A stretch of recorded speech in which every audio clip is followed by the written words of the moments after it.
ท่านเลี้ยงพระคณะหมู่สงฆ์สอบนักธรรมภาคสนามหลวงก็สิ200-300 องค์เลยมั้งที่มาสอบตั้งแต่วัดเฮาก็สอบโดยประมาณ30พุ่นละ30 องค์พุ่นละผู้ใดอยากได้วุฒิไว้ก็ไปสอบไว้เพื่อการข้างหน้าสมมตินี่เขาจะให้ได้วุฒินักธรรมตรีโทเอกหรือปทหังดีเขาว่าแต่ก็เฮ็ดไปนั่นแหละถ้ามันอยู่ในบ่ผิดธรรมบ่ผิดไปไหนเฮาก็เฮ็ดนำอยู่ถ้าผิดไปไหนเฮาก็บ่สนใจดอกแล้วแต่กฎหมายจังใดก็สร้างบ่สนใจตัวนั้นเฮาเอาตายแลกอยู่แล้วเฮารักศาสนาโดยชีวิตของเฮาโดยพระวินัยโดยพระธรรมแต่ว่าถ้าเขามาแนวนี้ให้เฮาไปสอบก็ไปสอบนักธรรมนี่แหละจริงๆความรู้มันก็มีเต็มตู้พระไตรปิฎกอยู่แล้วแหละแต่ว่าเฮาสิถอดมันออกมาเป็นความรู้จำเพื่อเป็นแนวทางไว้ได้มากน้อยเพียงใดก็ขึ้นอยู่กับความขยันความเพียรพยายามขององค์นั้นๆของคนผู้นั้นเป็นการรักษาคำสอนพระพุทธเจ้าสืบโดยพระสงฆ์นี่แหละรักษาก็ดีการรักษาหลายๆอย่างหรือเป็นการให้ความรู้ของเขาเองเพื่อเอาไปฝึกหัดปฏิบัติตนเองเพื่อปกป้องก็ว่าไปตัวเองก็ปกป้องไปปกป้องศาสนาก็ปกป้องไปหลายๆอย่าง คือเขาถามเรื่องการปกป้องศาสนาที่ดีที่สุดเหตุแบบใดดูกายกับใจของเองพุทธะแปลว่ารู้ตื่นในตัวเองตามความเป็นจริงศาสนาแปลว่าทางเดินของผู้รู้ก็เลยต้องปกป้องตัวเองอันเกิดเริ่มขึ้นจากใจนั่นแหละแต่เขามีความเห็นตามความถูกต้องตามความเป็นจริงโดยคำว่าธรรมเนี่ยคือมีสภาพไม่เปลี่ยนแปลงคงไว้เช่นนั้นเรียกว่าธรรมมีสภาพไม่เปลี่ยนแปลงคงไว้เช่นนั้นเป็นอยู่เช่นนั้นเป็นอย่างนั้นหมายถึงว่าสัตว์ทั้งหลายที่เกิดขึ้นมาแล้วต้องแก่ต้องเก็บต้องตายนี่คือธรรมสัตว์ทั้งหลายที่จะไม่เกิดที่จะเกิดแล้วไม่แก่ไม่เจ็บไม่ตายไม่มีนี่เป็นความอธรรมเป็นความเห็นผิดแต่ความเห็นถูกคือสัตว์ทั้งหลายเกิดแล้วที่จะไม่แก่ไม่เจ็บไม่ตายไม่มีสิ่งใดเกิดสิ่งนั้นดับโลกนี้หาความจีรังยั่งยืนไม่ได้นี่คือคงสภาพของธรรมคือความจริงความจริงของหมู่สัตว์ถ้ายังมีตัณหาอยู่ยังมีอุปทานอยู่ยังคิดนึกปรุงแต่งแสวงหาในความอยากได้อยากดีอยากมีอยากเป็นนั่นคือสภาพธรรมความจริงที่สัตว์ทั้งหลายเวียนว่ายแต่เกิดเหตุและปัจจัยทั้งหลายที่สัตว์ทั้งหลายเวียนว่ายแต่เกิดเพราะตัณหาและอุปทานเหตุและปัจจัยทั้งหลายที่ทำให้สัตว์ไม่ต้องเวียนว่ายแต่เกิดก็คือหยุดคิดนึกปรุงแต่งในความอยากได้อยากดีอยากมีอยากเป็นนี่ก็คือสภาพธรรมไฟเกิดธรรมไฟดับและนี่เรียกว่าธรรมจึงเรียกว่าธรรมนี่เป็นอมตะไม่ได้ขึ้นอยู่กับว่าคนนั้นพูดจริงหรือไม่จริงบ่เกี่ยวกันอยากบอกผู้ใดพูดตามความจริงใดคงสภาวะอันเป็นของจริงใดผู้นั้นก็เรียกว่าพูดธรรมะคือพูดความจริงนั่นเองนี่ธรรมแปลว่าจังซี่คงสภาพไว้เช่นเดิมไม่มีเปลี่ยนแปลง บ่เปลี่ยนแปลงบ่ได้ดอกสัตว์ทั้งหลายที่เกิดแล้วน่ะต้องแก่ต้องเก็บต้องตายเท่านั้นนี่ผู้ใดสิไปเปลี่ยนแปลงความเกิดแล้วไม่แก่ไม่เก็บไม่ตายบ่มีเป็นไปบ่ได้จังซั่นแหละนี่คือแปลว่าธรรมคือความจริงแต่แขนงออกไปเอาเองตัวนี่เอาหัวขอใหญ่มันแล้วธรรมคืออนิจจังทุกขังอนัตตาก็ว่าธรรมคือสัตว์ทั้งหลายเกิดแล้วแก่เก็บตายก็ว่าธรรมคือสัตว์ทั้งหลายที่ไม่ต้องเกิดอีกก็คือบ่มีความคิดนึกปรุงแต่งในความอยากได้อยากดีอยากมีอยากเป็นอีหยังนี่ก็ธรรมเห็นมั้ยนั่นแหละธรรมคือคงสภาพของความเป็นจริงชนจึงเอิ้นอมตะธรรมพระพุทธเจ้าองค์ใด ตรัสรู้มาแล้วก็ตรัสรู้อันเดียวกันความจริงเสมอกันสั่งสอนแสดงธรรมอันเดียวกันย่อมให้หลักใหญ่มาอันเดียวกันซึ่งหลักใหญ่ที่ว่าอันสัพพะปาปัสสะอันอาการนังกุศลสูปสัมปทาสัจจิตะปริโยทปนังเอตังพุทธานะหมายถึงพุทธเจ้าทุกพระองค์เดเอตังพุทธานะสาสนังย่อมสั่งสอนแสดงอย่างนี้สาสะคือให้ความรู้อย่างนี้ศาสนังนั่นแหละนี่เป็นคำสั่งสอนของพระพุทธเจ้าทุกๆพระองค์นะจึงว่าให้พวกเฮานั้นทรงอารมณ์อันเป็นกุศลทรงคือคิดถึงหรือรักษาสภาวะความคิดของเฮาให้มันบ่เศร้าหมองคือคิดจะให้ท่านก็เอิ้นว่ากุศลคิดจะช่วยรักษาช่วยเหลือบุคคลที่ตกทุกข์ได้ยากก็เอิ้นว่ากุศลคิดสิสร้างถนนทางเพื่อคนได้สัญจรทางได้ดีสะดวกเกินว่ากุศลคิดอยากให้ท่านรักษาศีลคิดอยากสวดคำสัตยายคำสอนพุทธเจ้าแต่ละบทแต่ละบาทต่างๆนี่ก็เรียกว่ากุศลแต่ว่ากุศลที่รักษาง่ายที่บ่ประกอบไปด้วยวัตถุสิ่งของอันอื่นก็คืออานาปานสติคือลมหายใจเฮาเองนี่บ่ได้ไปยุ่งยากกับผู้อื่นบ่ได้ไปยุ่งยากกับไผเลยตามธรรมดาแล้วถ้าเฮาทำจิตให้ผ่องใสก็ผ่องใสเด้แต่ว่าเฮาสิรักษาความผ่องใสได้มากน้อยเพียงใดคำว่าผ่องใสเอาง่ายๆที่พวกเฮาพากันฝึกอยู่เดี๋ยวนี้จิตผ่องใสคือจิตที่เป็นกลางจิตที่เป็นอุเบกขาจิตที่ทรงอารมณ์มันเป็นกุศลจิตที่ตั้งมั่นมีความเป็นหนึ่งเริ่มจากปฐมฌานทุติยฌานตติยฌาน1 2 3 4ก็ว่าไปเพียงแค่ปฐมฌานเนี่ยเป็นผู้มีสติรู้อยู่กับลมหายใจเข้าออกตลอดทั้งมีอาการปิติเกิดขึ้นแค่นี้เรียกว่าทรงอารมณ์อันเป็นกุศลนี่ก็ผ่องใสแล้วมันบ่เศร้าหมองดอกเพราะว่าเฮาบ่ได้ไปคิดในการเบียดเบียนทำร้ายให้ผู้ใดผู้หนึ่งเสียชีวิตและทรัพย์สินความโลภบ่มีเด้ตอนนั้นเข้าใจบ่นี่ความโลภบ่มีมันบ่อยากได้เด้ถ้าอยากได้มันต้องไปหาเบียดเบียนทำลายมันต้องอยากไปลักมันต้องอยากไปหาโดยวิธีการที่แรกเข้าใจว่าสุจริตอยู่กับจังแต่ว่าตอนที่ไปหาตอนที่ไปเอาบางที่อันใดเป็นตาลักเอาได้ลักเอาเด้อันใดเป็นตาขาเด้จิตที่บ่ประกอบด้วยจิตโลภนั่นแหละแค่ทรงฌานปฐมฌานเอาแล้วนั่นแหละจิตนี่คือมันก็ผ่องใสอยู่ตลอดแต่ว่าเฮาสิทนกับกิเลสที่จรมากระทบอทังบ่มันสิสว่างสวัยอยู่ดุจดังว่าดุจพระจันทร์วันเพ็ญแต่ว่าถูกก้อนเมฆมาบดบังแสงสว่างของมันก้อนเมฆนั้นดุจดังว่าโลกธรรมที่เขามากระทบหรือกิเลสตัณหาที่มันผ่านเข้ามานั่นแหละ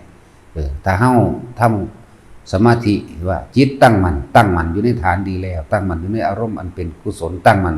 อยู่ในความรู้สึกนิ่มนวลระหว่างกลางหัวตัวเองมั่งหน้าผากตัวเองมั่งทำกลางอกมั่งแค่นี้เรียกนี่ละเอิ้นว่าจิตมันผ่องใสก็ดีมันบ่เศร้าหมองเลยล่ะ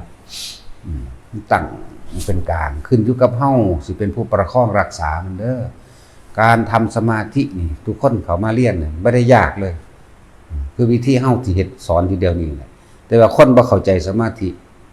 บ่เข้าใจว่าสมาธิแปลว่าจิตตั้งมั่นบ่เข้าใจว่าตั้งมั่นแบบใดเป็นแบบใดมีความรู้สึกทางกายแบบใดมีความรู้สึกทางใจแบบใดนี่แหละจังว่าเฮาจึงเน้นย้ำว่าจิตตั้งมั่นอยู่ไสอยู่ในมีความรู้สึกทางกายขึ้นแบบใดถ้าเฮาเข้าใจตัวนี้แล้วเฮาก็สิรักษาเป็นการทำสมาธิเป็นของเกิดขึ้นได้ง่ายๆทำได้ง่ายๆการทำฌานให้เกิดขึ้น1 2 3เกิดขึ้นได้ง่ายๆแต่สิ่งที่ยากคือการรักษาการทรงไว้การรักษาไว้การประคองไว้บ่ให้ความคิดนี่ไหลไปกับตาหูจมูกลิ้นกายที่กระทบสัมผัสรู้สึกรูปรสกลิ่นเสียงสัมผัสเพื่อว่าอารมณ์บ่ให้มันเกิดขึ้นนั่นเองการรักษาเนี่ยยากกว่าการสร้างนั่นแหละคือเฮาสร้างบ้านสร้างไว้แล้วตั้งไว้แล้วแต่ว่าเฮาสิดูแลรักษา ความสะอาดมันได้มากน้อยเพียงใดมันจังสิคงใหม่อยู่เสมออันนี้ก็เหมือนกันถ้าเฮาสามารถกระทำให้เกิดขึ้นได้แล้วคือนี่สมถะภาวนากระทำจิตตั้งมั่นให้เกิดขึ้นได้แล้วมีอารมณ์ที่เป็นหนึ่งแล้วนี่จิตทรงอารมณ์มันเป็นอุเบกขาเพียงแค่ปฐมฌานการรักษามันสิยากกว่าการทำให้เกิดขึ้นเฮาเฮ็ดให้เกิดขึ้นถ้าคนบ่คิดมากนะ3 นาทีนึงได้พวกเขาสอนกันอยู่เดิมที่สามารถรู้ได้เลยว่าเกิดขึ้นได้เลยเพียงแต่ว่าต้องไปคิดหยังนั่นแหละ3 นาทีเข้าใจคำว่าการทรงฌานเจริญฌานด้วยอานาปานสตินี่เฮ็ดตามที่เขาบอกเฮ็ดตามที่ครูเขาแนะนำสั่งสอนลมหายใจเย็นในโพรงจมูกเข้าออกไม่คิดไม่นึกถึงสิ่งใดเลยนี่อาการนิ่มนวลตรงกลางคิ้วการหน้าผากก็เกิดขึ้นเองจังซี่วิธีหรือเทคนิคจังซี่ก็บ่ได้ว่าต้องตายตัวแบบนั้นแบบนี้ไผก็ตามสิใส่เทคนิคให้เกิดขึ้นได้เร็วอันนั้นก็แล้วแต่กุศโลบายของครูผู้เพิ่นแนะนำของครูนั่นแหละเฮาบ่ได้ว่ากันว่าต้องยืนยันแต่ตัวแต่ว่าเพียงแนะให้1 วิธี2 วิธีวิธีที่1ที่เฮาแนะนำเป็นประจำเหลือบตาดูปลายจมูกตนเองทอดสายตาลงไปเหลือบตาลงไปโฟกัสใส่ปลายจมูกโดยสายตาแต่ความคิดนี่ให้คิดถึงลมเข้ายาวก็ช่างสั้นก็ช่างและออกทำไปชั่วระยะหนึ่ง1 นาทีหรือ2 นาทีแล้วจะมีความรู้สึกนิ่มๆหน่วงๆตรงกลางระหว่างคิ้วหรือหน้าผากนี่เรียกว่าปฐมฌานนี่การทำให้เกิดขึ้นแต่ผู้คนทดลองด้วยตนเองที่2-3 นาทีเป็นแล้วเมื่อมันเป็นแล้วเข้าใจว่าอ๋อนี่บ่คือปฐมฌานอ๋อนี่บ่คือสมาธิอ๋อนี่บ่คือจิตตั้งมั่นมันตั้งมั่นแบบนี้มีความรู้สึกแบบนี้เนาะนี่กะนั่นแหละต่อไปก็คือเพียรพยายามเฝ้ารักษาเอาไว้รักษาก็ทำให้มากทำให้บ่อยก็เอิ้นว่ารักษาตอนนั้นแหละบ่แม่นคิดเอานั่นแหละคิดเอาบ่เกิดเฮ็ดเอาจังเกิดนี่จะบอกว่าการทรงอารมณ์มันเป็นกุศลเพิ่นจึงเน้นย้ำพระพุทธเจ้าสอนหลักใหญ่ไว้ทุกพระองค์เลยจงทำจิตให้เขารอบปลอดจากอกุศลทั้งปวงนั่นก็คือเอาตัวนี้เฮา เพียงตั้งเอาไว้เพียงแค่ปฐมฌาน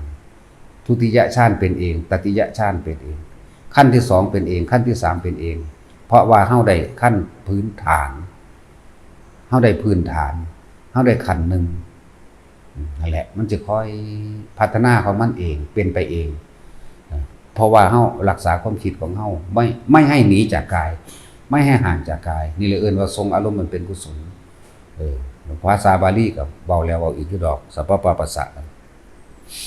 จะไปคิดถึงสิ่งใดสิ่งหนึ่งที่มันคิดถึงแล้วทำให้เกิดความกังวลกระวนกระวายงุดหงิดอึดอัดเร่าร้อนไม่สบายใจนี่คำว่าสัพพะปัสสะเลยจะไปคิดถึงแต่บัดสิ่งที่มันทำให้เกิดความสงบภายในจิตใจตัวเองคิดถึงแล้วไม่กังวลไม่เร่าร้อนคิดแล้วสบายใจโดยเฉพาะการคิดที่จะให้สิ่งใดสิ่งหนึ่งกับผู้คนทั้งหลายนี่สบายใจเปรียบเทียบคนที่คิดที่จะให้สบายใจกว่าคนที่คิดที่จะเอาหรืออยากได้เด้นี่แหละทรงอารมณ์เป็นกุศลตัวนี้เอาไว้รักษาเอิ้นว่ารักษาสติก็ว่ารักษาสมาธิก็ว่าทรงฌานเจริญฌานโดยอานาปานสติก็ว่าอยู่ในฐานที่ตั้งแห่งจิตอยู่ในความรู้สึกในกายอย่าหนีห่างออกจากเรื่องกายถ้าเฮาหนีคือคิดออกตามตาหูจมูกลิ้นกายที่กระทบสัมผัสรู้สึกเปรียบเสมือนดุจดังว่ากิเลสมันจรเข้ามาแต่ว่าถ้าเฮาบ่คิดเข้ามากิเลสนั้นก็เฮ็ดหยังเฮาบ่ได้โลกธรรมนั้นกระทบเฮาบ่ได้สุขทุกข์กระทบไม่ได้ได้มาและเสียไปกระทบไม่ได้ลาภยศถาบรรดาศักดิ์กระทบไม่ได้บ่มียศบ่มีเสื่อมยศถ้าเฮาบ่ดึงมันเข้ามา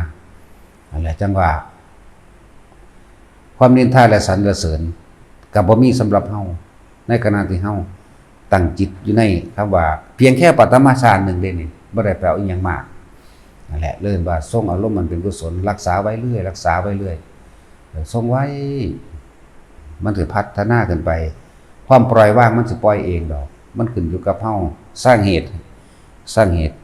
สร้างเหตุดีแล้วผลก็ดีเองเหตุน้อยผลก็น้อยมื้อนี้ทรงได้แค่1นาทีก็มีผล1นาทีนั่นแหละแต่เหตุมากเป็นชั่วโมง2-3ชั่วโมง10ชั่วโมงผลก็มากไปตามเหตุที่ตัวเองเฮ็ดเด้มักเป็นต้นผลเป็นปลายที่จริงมักกับผลอยู่นํกันในขณะนั้นเลยมักเป็นต้นผลเป็นปลายสงบเย็นอยู่ในจังซั่นแหละนั่นแหละบุญที่เฮ็ดง่ายสุดแล้ว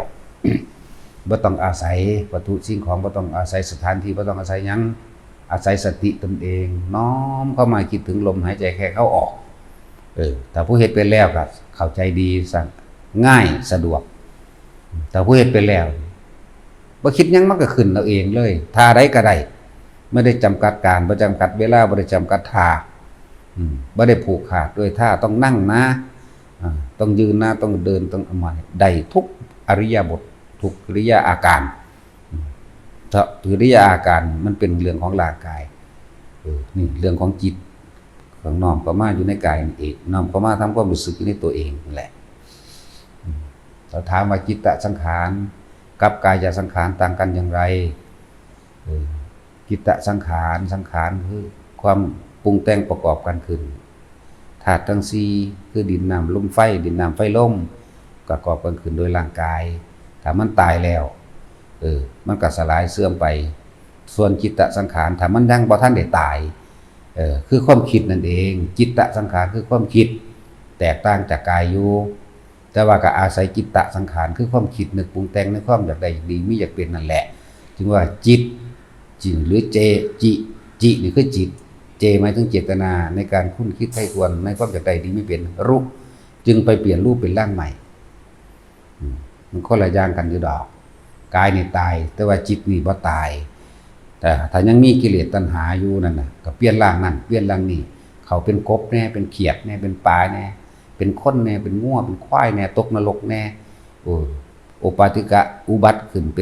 ป็นเปรตเป็นสัตว์นรกมั่งเป็นเทวดามั่งแล้วแต่ถ้ายังมีตัณหาอยู่ก็เปลี่ยนรูปเปลี่ยนร่างใหม่ไปเรื่อยถ้าเบิดตัณหาแล้วก็บ่มีหยังสิเปลี่ยนอีกแล้วมันก็แยกกันอยู่ดอกนะนั่นว่าฝึกไปเฮ็ดไป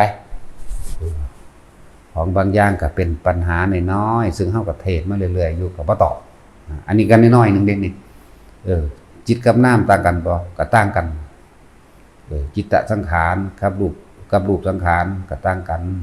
รูปสังขารเกิดขึ้นแล้วเนี่ยที่จะไม่แก่ไม่เจ็บไม่ตายไม่มีหมายถึงกลางกายนี่แหละรูปสังขาร